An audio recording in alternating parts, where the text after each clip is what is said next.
First Contact Protocol. The Meridian, Earth's most advanced diplomatic vessel, glided silently through the star-speckled void. Commander Elena Reyes stood on the observation deck, her dark eyes fixed on the approaching spectacle. Vortex Station, headquarters of the Galactic Council, loomed ahead, a massive structure of gleaming metals and crystalline surfaces suspended in space like a crown jewel among the stars. Magnificent, isn't it? Dr. Sanjay Kumar joined her at the viewport, his weathered face reflecting the distant lights.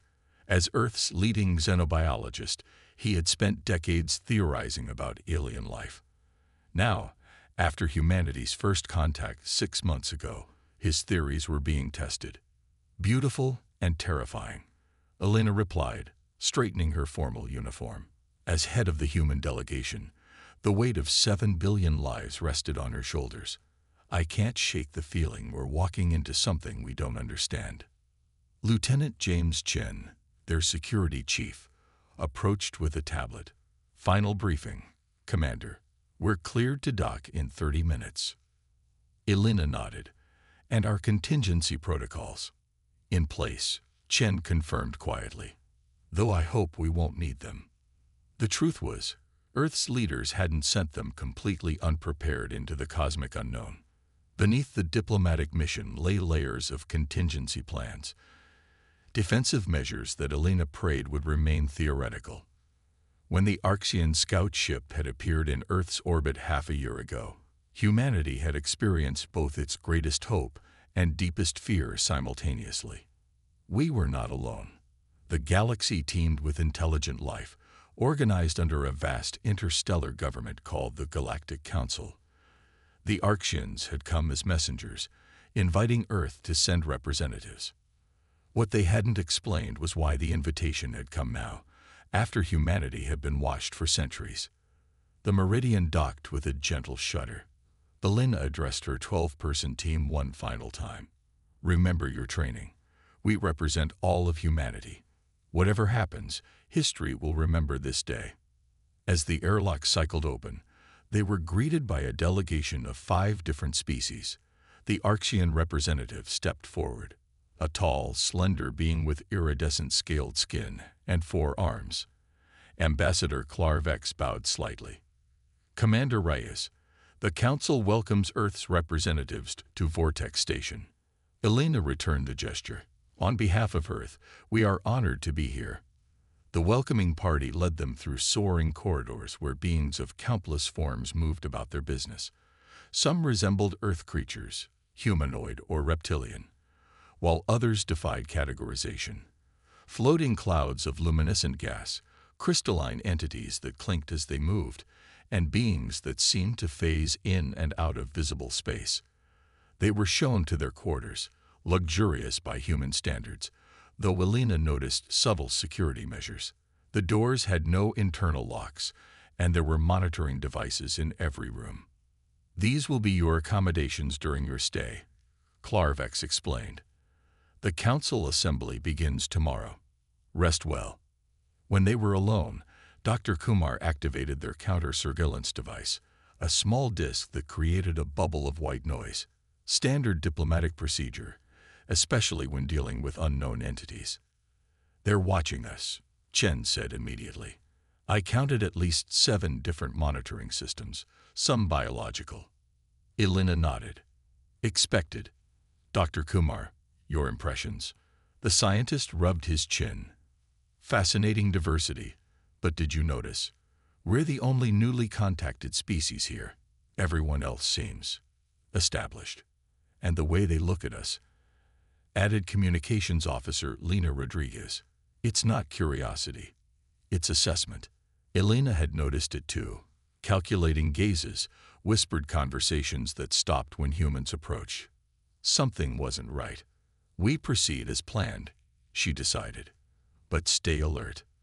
The following day, they were escorted to the Grand Chamber, a vast amphitheater, where hundreds of representatives from across the galaxy had gathered. The human delegation was seated in a special section designated for observing species.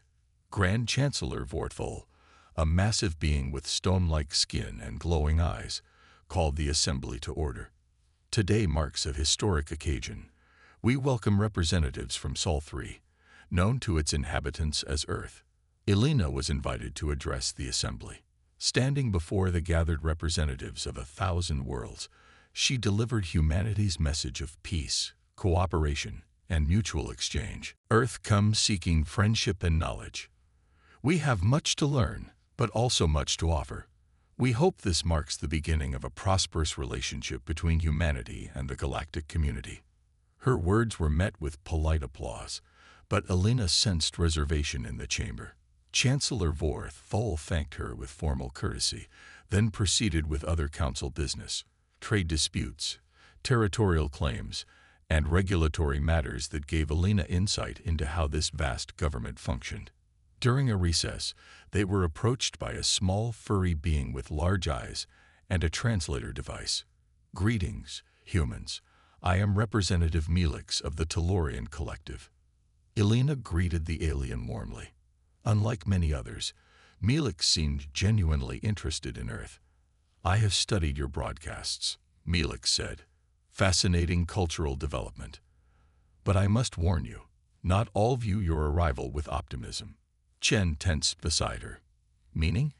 Melix glanced around nervously. "The Draconis Imperium and the Arxian hegemony have been discussing Earth for some time, long before your official discovery." Elena felt a chill. "How long?" "Centuries. Your species has been classified as a potential concern." Before Melix could elaborate, an Arxian official approached, and the small alien quickly excused itself. That evening, Elena dispatched a coded message to Earth Command, reporting their suspicions. 3 days of diplomatic functions followed. Formal dinners, cultural exchanges, and preliminary discussions about trade possibilities. On the surface, everything proceeded cordially, but Elena's team continued to gather troubling information. Dr. Kumar discovered through casual conversation that Earth had been under observation since humans first split the atom.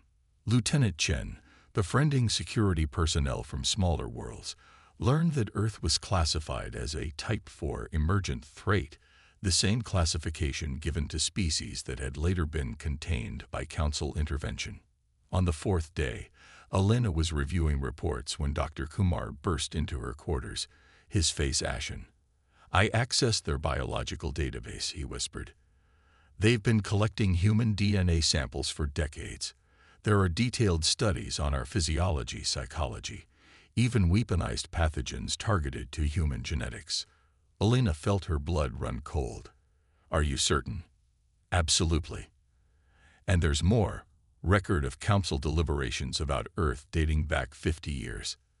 They'd been debating how to handle us since before we reached space." Lieutenant Chen's security alert chimed. He checked his device and looked up grimly. "Unknown vessels just entered the Sol system. They're not responding to hails." "We need to speak with the Chancellor immediately," Elena decided. A special emergency session was granted. Standing before the council leadership, Elena presented their findings, demanding explanation. Chancellor Vorthol's expression remained impassive. "Commander Reyes, your concerns are based on misinterpretations. The Council routinely monitors developing worlds with weaponized pathogens." Dr. Kumar interjected. "With invasion plans. Contingencies," explained Arxian High Commander Zexteril smoothly. "Necessary precautions." Elena stood her ground. "And the ships approaching Earth. A standard cultural exchange mission," Vorthol said. "Nothing more." But Elena had spent enough time studying alien expressions to recognize the lie. "We request immediate communication with our planet and assurance that these vessels will withdraw." The atmosphere in the chamber shifted subtly. Guards moved closer to the exits. "Of course," Vorthol said. "We shall arrange a communication channel. Perhaps a recess is in order while we prepare." Elena nodded, though suspicion gnawed at her. As they were escorted back to their quarters, she whispered to Chen, "Activate Protocol Omega." Chen nodded imperceptibly.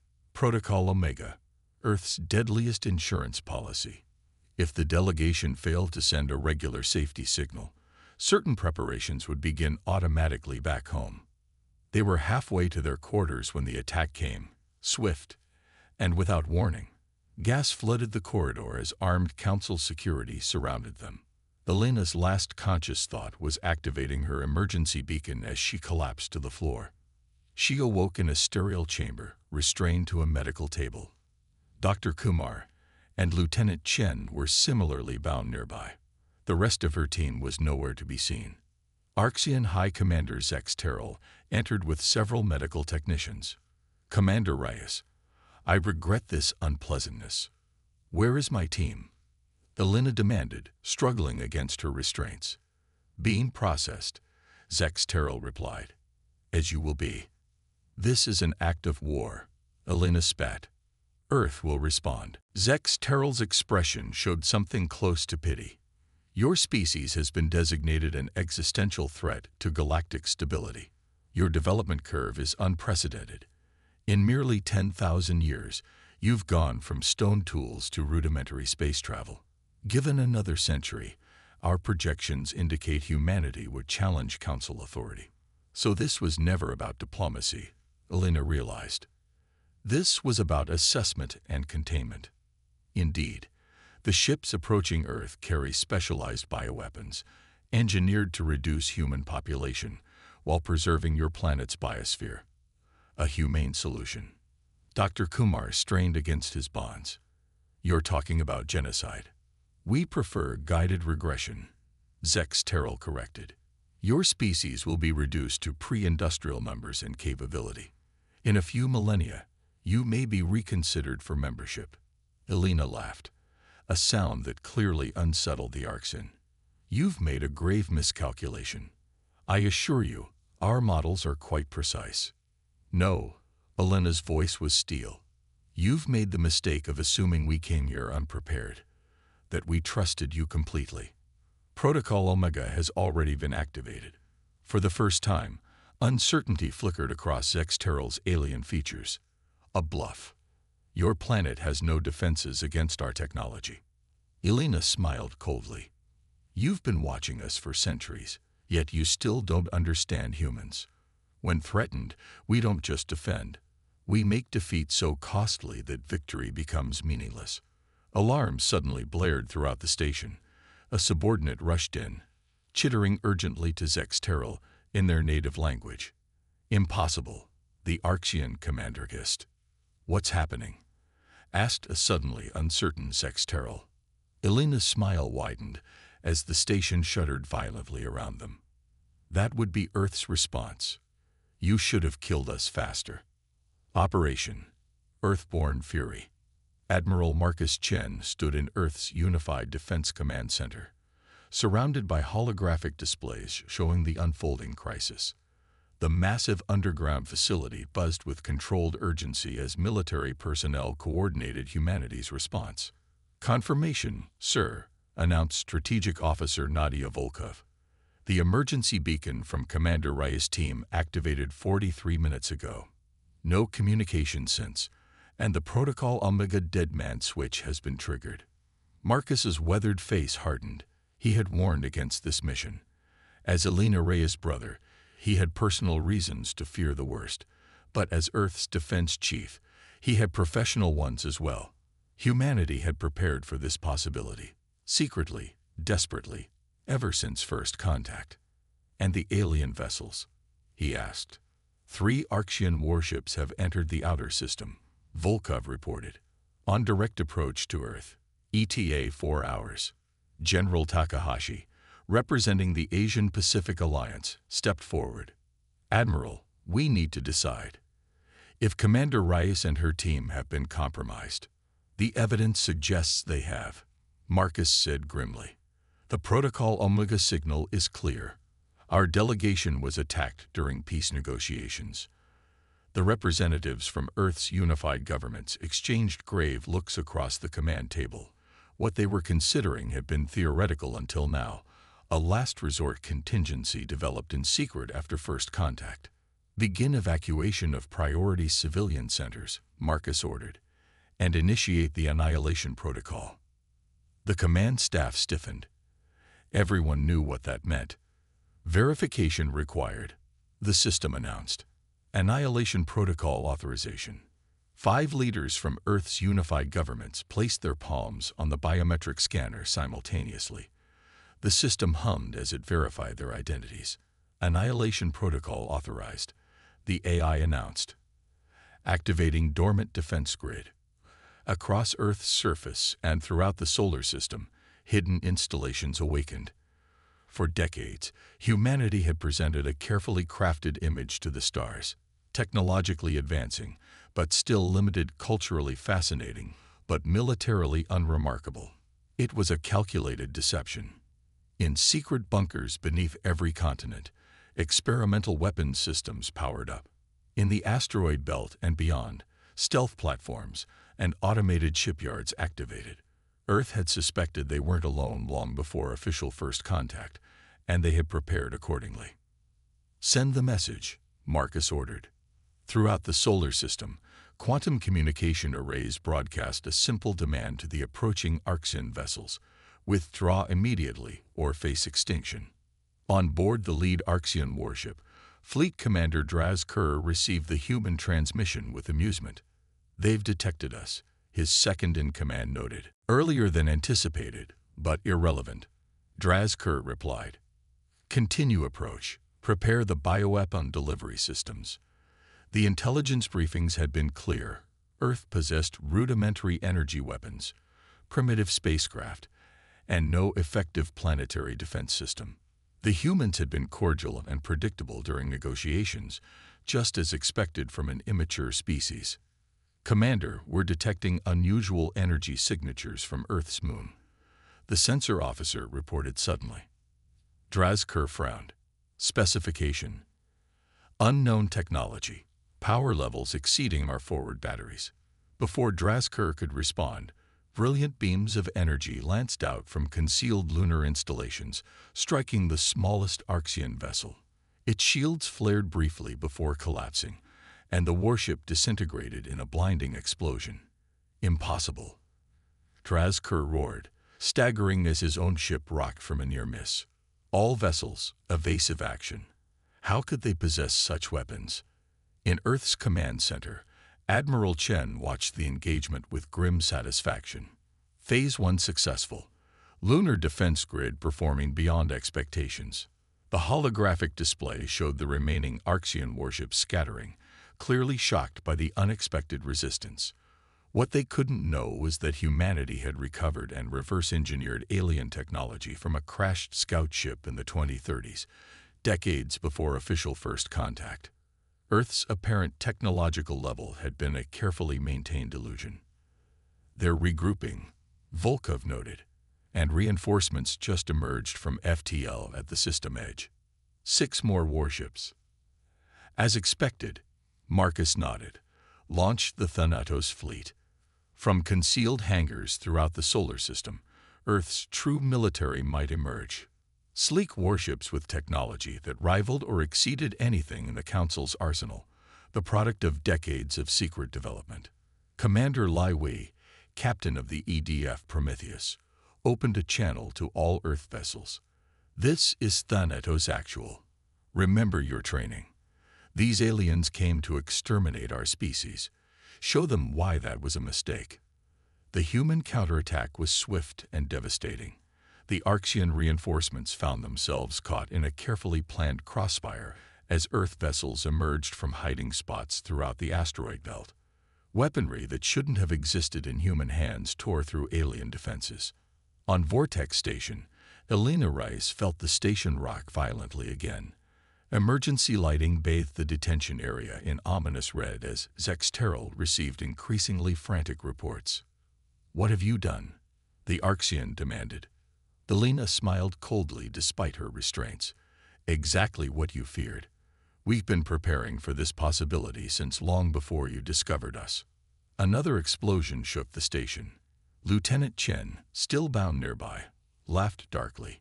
"You thought we sent our best ships with a diplomatic mission. Those were decoys, outdated vessels designed to reinforce your underestimation of us." Dr. Kumar added, Your biological samples, deliberately altered, the psychology profiles you've built, carefully crafted misinformation. Realization dawned in Zexteral's alien eyes.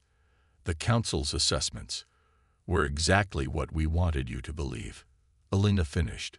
Humanity united behind a single purpose after we detected your first probes a century ago, to survive first contact with a potentially hostile galactic community.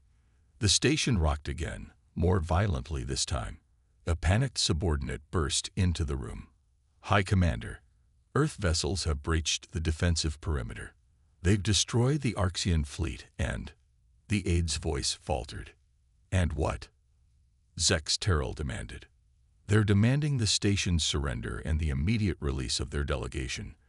They've bypassed our communications lockout and broadcast footage of our attack on the human delegation to every world in the Council. Elena laughed softly. That's my brother for you, always thorough. In Earth's command center, Admiral Marcus Chen received the transmission from the approaching human fleet. Sir, Thanatos Group reports the Arxian fleet has been neutralized. Vortex Station is surrounded. Admiral Quan requests permission to board and recover our people. Marcus nodded. Permission granted. And send this message to the Galactic Council.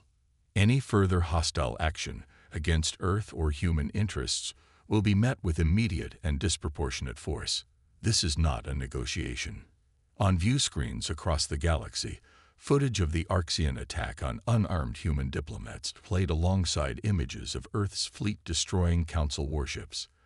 The carefully constructed narrative of humanity as an emerging, vulnerable species had been shattered. On Vortex Station, Chancellor Vor Thol convened an emergency session as human boarding parties secured the docking bays.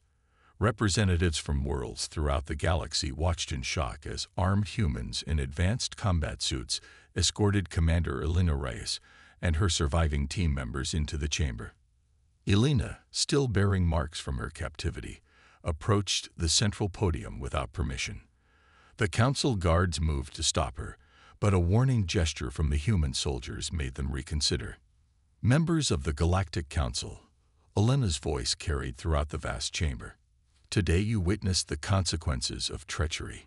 Your leadership conspired to commit genocide against my species while engaged in peace negotiations. Murmurs of shock rippled through the assembly. Many representatives had been unaware of the Arxian plan. The Arxian fleet sent to attack Earth has been destroyed. Elena continued. Your military advantage has been neutralized, but humanity does not seek dominion or revenge. She paused, letting her gaze sweep across the gathered representatives. We came seeking friendship and cooperation. Instead, we found fear and betrayal. So let me be clear about humanity's position moving forward. The chamber was absolutely silent as she continued. Earth will not join your council under the current leadership.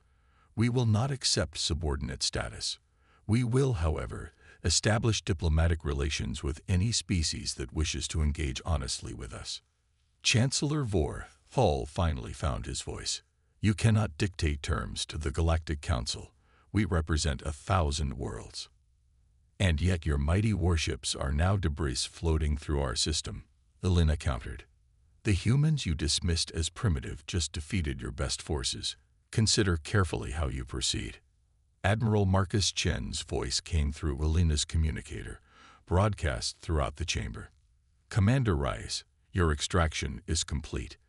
The station remains targeted. Shall we proceed with demonstration? Elena looked directly at Vorthol. That won't be necessary, Admiral. I believe the Chancellor is reconsidering his position. The tension in the chamber was palpable as Vorthol conferred urgently with other council leaders. Finally, the massive alien turned back to Elena. The Council acknowledges errors in judgment regarding Earth. We propose a ceasefire and new diplomatic framework. Acceptable as a starting point. Elena nodded. The terms are simple. Earth's sovereignty is absolute. Any species that wishes to interact with humanity will do so through direct diplomatic channels, not council intermediaries. and those responsible for the planned genocide will face justice. Zex Terrell and several other Arxian leaders were already being detained by their own security forces as the political winds shifted dramatically. 3 days later, Alina Reyes stood beside her brother on the observation deck of the EDF Prometheus, watching as Earth grew larger in the view screen. The ship, one of humanity's most advanced vessels, had remained cloaked until the crisis erupted. The Council representatives are still in shock, Alina noted. They can't understand how we advanced so quickly without their knowledge. Marcus smiled thinly. The old Earth strategy, keep your strongest cards hidden until they're needed. What happens now? Dr. Kumar asked, joining them at the viewport. He had been quieter since their rescue, processing the near extinction of their species. Now we reshape the galactic power structure, Alina said. The Council's monopoly on interstellar authority has been broken. Several independent worlds have already reached out for direct alliances with Earth. And the Arxians.